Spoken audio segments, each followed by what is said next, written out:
Hello YouTube family आपण मैंने केमती अच्छा उम्मीद करुँच जगन्नाथ कृपारू आपण मैंने समस्ते खुशी थे आ भी बहुत खुशी अच्छी आज मु घटगाँ पीठ को आसी माँ को दर्शन करवा आ सांग मान सहित फुल मस्ती करवा।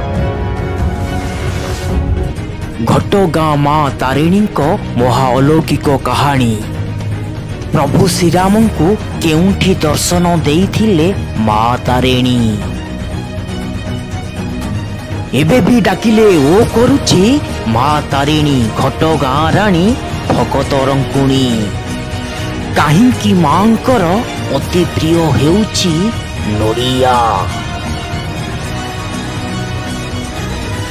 जय जगत जननी माँ तारिणी आज घटगाँ पीठरे रही भक्त मानकर दुख हरण करुचंती माँ तारिणी। नड़िया को भल पाउथिबा मांकर भक्त माने नड़िया पठांती आ माँ भक्त मानकर दुख हरण करती सुख प्रदान करती। कौन आपण माने जानिछंती कि माँ तारिणी आविर्भावर कहानी? तृतीय जुगरे थिबा माँ तारिणी घटगाँ आसिले केमिति आउ केमिति माँ हेगले विश्व प्रसिद्धा आमे आजी कहिबु आपण मानकु सेई कहानी। माँ तारिणी हेउचंती स्वयं दुर्गांक अवतार। तृतीय जुगरे प्रभु श्रीरामचंद्र एवं माता सीतांकर वनवास समय वृत्त राक्षस माता सीता को हरण करी नहीं जाइथिला। परे प्रभु श्रीरामचंद्र एवं भ्राता लक्ष्मण सुकातुर होई सर्वशक्तिमयी माँ दुर्गा को आराधना करिथिले। पूजारे संतुष्ट होई शून्यवाणी करिथिले, वश्य मु तुम सामनारे संकट हारिणी तारिणी रूपरे आविर्भूत होईची, किंतु तुमे जदि मते देखा प्रयास करिवो तेबे मु पथर रे परिणत होई जीवी। देवींकर एही अभय बाणी पाई प्रभु श्रीरामचंद्र एवं भ्राता लक्ष्मण पूजारे ध्यानमग्न हेले। माँ पुणी अवर्तीन होला परे प्रभु श्रीरामचंद्र मातांकर पादस्पर्श करिवा पाई बाहरी पड़िले। एही समय रे प्रभु श्रीरामंकर चक्षु खोली जाइतिला और देवी को श्रीचक्षुरे दर्शन करथिले। सेही समय रे माँ टिके हसी देई समस्तंकर संकट हरण करिवार अभय प्रतिश्रुति देइथिले आउ पूर्वर कथा देइथिबा अनुसारे पथर रे परिणत हो जाइथिले। सेही दिन ठारू माँ दुर्गा माँ तारिणी रूपरे पूजा पाउसंती। ये थिला तृतीय जुगर कहानी। आउ कली जुगर कहानी अनुसारे कांची युद्धरे पराजय वरण करिथिबा उत्कलर गजपति राजा पुरुषोत्तम देव एही युद्ध अभियान रे पराजित राजा पुरुषोत्तम देवंकु साहाय्य करुथिले परम देवी भक्त राजा गोविंद भंज। राजा गोविंद भंज प्रभु श्री जगन्नाथंकु आदेश रे महाराज पुरुषोत्तम देव गोविंद भंज को निज सेनापति करी कांची अभियान रे सैन्य मानक गहन रे कांची राज्य रे सीमा मध्य रे प्रवेश करथिले। सेनापति गोविंद भंज जाऊ जाऊ तांको घोड़ाटी हठात अटकी गला, जमारू आगकू गला नाही। एथिरे विचलित होई घोड़ारू ओल्हेई पड़िले और घोड़ाटी काहींकी अटकी गला ताहार चिंता करू करू देखिबाकू पाइले माँ तारिणींकर पीठ।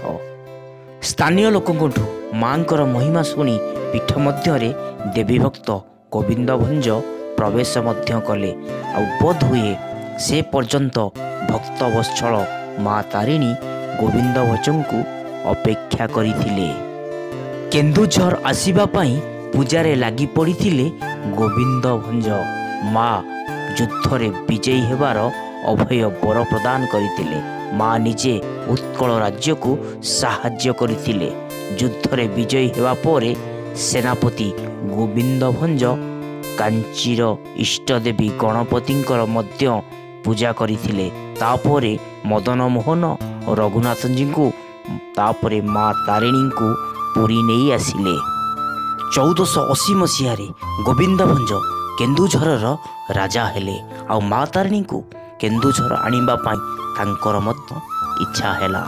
से पुरुषोत्तम देवंकु एकथा मध्य कहिले और माँ को पूजा द्वारा संतुष्ट करी केन्दुझर नहीं जीवा पाई पुरुषोत्तम देव अनुमति देले। माँ को केमितिका नेबे से कथा ଚିନ୍ତା କରୁଥାନ୍ତି ଆଉ ତାପରେ ମାଙ୍କ ପାଖରେ ଧ୍ୟାନମଗ୍ନ ହେଲେ। ମା ସ୍ୱପ୍ନାଦେଶ ଦେଲେ, ମୁଁ ଯେପରି ଘୋଡ଼ାରେ ଚଢ଼ି କାଞ୍ଚିରୁ ପୁରୀ ଆସିଥିଲି ଠିକ୍ ସେହିପରି ଘୋଡ଼ାରେ ଚଢ଼ି ତୋ ପଛେ ପଛେ ଯିବି। ଆଉ ଘୋଡ଼ା ଚାଲିଲେ ମୋ ପାଦର ରୁମଝୁମ୍ ଶବ୍ଦରେ ତୁ ଜାଣିପାରିବୁ ମୁଁ ତୋ ପଛେ ପଛେ ଯାଉଅଛି। କିନ୍ତୁ ତୁ ଯଦି ପଛକୁ ଚାହିଁ ଦେଖିବାକୁ ଚେଷ୍ଟା କରୁ ମୁଁ ପାଷାଣ ହେଇ ସେଇଠାରେ ରହିଯିବି। ଆଉ ତା ପରଦିନ ଅନ୍ୟ ବିଗ୍ର ଦେବାଦେବୀଙ୍କ ସହିତ ଗୋବିନ୍ଦ ବାହାରିଲେ କେନ୍ଦୁଝର ଅଭିମୁଖେ। ପଛେ ପଛେ ଭକ୍ତ ବତ୍ସଳ ମା ତାରିଣୀ ଘୋଡ଼ାରେ ଚାଲିଥାନ୍ତି ଆଉ ନୂପୁରର ରୁମଝୁମ୍ ପାଦରେ ଗୋବିନ୍ଦଙ୍କ କାନରେ ବାଜୁଥାଏ। କିନ୍ତୁ ଲୀଳାମୟୀ ମା ତାରିଣୀଙ୍କ ଲୀଳା ବଡ଼ ବିଚିତ୍ର। ଆନନ୍ଦପୁର ସୀମା ପାର ହୋଇ କେନ୍ଦୁଝର ସୀମା ଘଞ୍ଚ ଜଙ୍ଗଲ ଭିତରେ ପ୍ରବେଶ କଲେ। କେନ୍ଦୁଝରର ମଧ୍ୟଭାଗ ମଧ୍ୟସ୍ଥଳରେ ମାୟା ବିସ୍ତାର କଲେ ମା। ଗୋବିନ୍ଦଙ୍କ ଘୋଡ଼ା ଆଗକୁ ଗଲା ନାହିଁ। ପଛରେ ଆସୁଥିବା ଭକ୍ତ ବତ୍ସଳ ମା ତାରିଣୀଙ୍କ ପାଦର ରୁମଝୁମ୍ ନୂପୁରର ଶବ୍ଦ ଶୁଭିଲା ନାହିଁ। ଗୋବିନ୍ଦ ବିଚଳିତ ହୋଇ ପଛକୁ ଚାହିଁଦେଲେ ଆଉ ଦେଖିଲେ ତ୍ରିଜଗଦ୍ଧାତ୍ରୀ ଜ୍ୟୋତିର୍ମୟୀ ମା ତାରିଣୀ ଘୋଡ଼ା ଉପରେ ବସିଛନ୍ତି। ରାଜା ସତ୍ୟ ଭଗ୍ନ କରିଥିବାରୁ ମା ହେଇଗଲେ ସେଇ ଦିନଠାରୁ ପାଷାଣୀ। ଶୂନ୍ୟବାଣୀ କଲେ, ମୁଁ ଏଠାରେ ରହିବି। ଏହା ଶୁଣି ଗୋବିନ୍ଦ ଦୁଃଖ ପ୍ରକାଶ କଲେ ଆଉ ମାଙ୍କୁ ପ୍ରଣାମ ଜଣାଇ ସେଠାରେ ଦେହୁରୀମାନଙ୍କର ରହିବାର ବ୍ୟବସ୍ଥା କଲେ।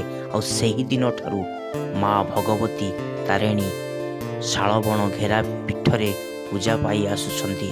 ସେହି ଦିନଠାରୁ ରାଜା ଗୋବିନ୍ଦ ଭଞ୍ଜ ମାଙ୍କୁ ଦର୍ଶନ କରିବାକୁ ଆସନ୍ତି। ତେବେ ଦର୍ଶକ ବନ୍ଧୁ, ଏବେ ଆସନ୍ତୁ ଜାଣିବା ଘଟଗାଁ କାହିଁକି ନାମ ଦିଆଗଲା। ସେଇ ଶାଳବଣ ଜଙ୍ଗଲ ଭିତରେ ମା ତାରିଣୀଙ୍କୁ କେହି ବ୍ରାହ୍ମଣ ନୁହେଁ ଆଦିବାସୀ ସମ୍ପ୍ରଦାୟର ଦେହୁରୀମାନେ ପୂଜା କରୁଥିଲେ।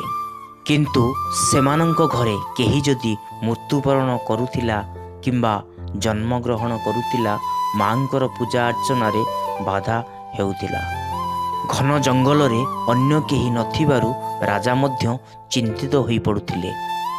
ମା ଭକ୍ତମାନଙ୍କର କଷ୍ଟ ବୁଝିପାରି ରାଜାଙ୍କୁ ଆଦେଶ ଦେଲେ, ଗୋଟିଏ ମାଟି ଘଟରେ ଘୋ ଘୃତ ପୂର୍ଣ୍ଣ କରି ମୋ ଆସ୍ଥାନ ନିକଟରେ ଥିବା କୁସୁମ ଗଛରେ ଟଙ୍ଗେଇ ଦିଅ।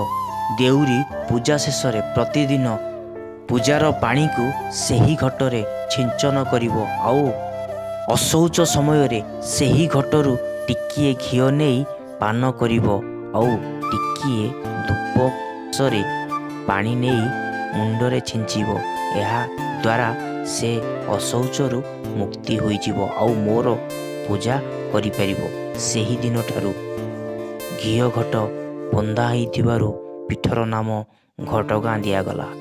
ତେବେ ଦର୍ଶକ ବନ୍ଧୁ, ଆପଣ ତ ମା ତାରିଣୀ ଘଟଗାଁ ରାଣୀଙ୍କ ବିଷୟରେ କାହାଣୀଟିଏ ଶୁଣିଲେ। ଯଦି ଆପଣମାନଙ୍କୁ ଏ ଭିଡ଼ିଓଟି ଭଲ ଲାଗିଥାଏ ଲାଇକ୍, ସେୟାର, ସବସ୍କ୍ରାଇବ୍ କରିବେ। ରହୁଛି। ଜୟ ମା ତାରିଣୀ, ଜୟ ଜଗନ୍ନାଥ।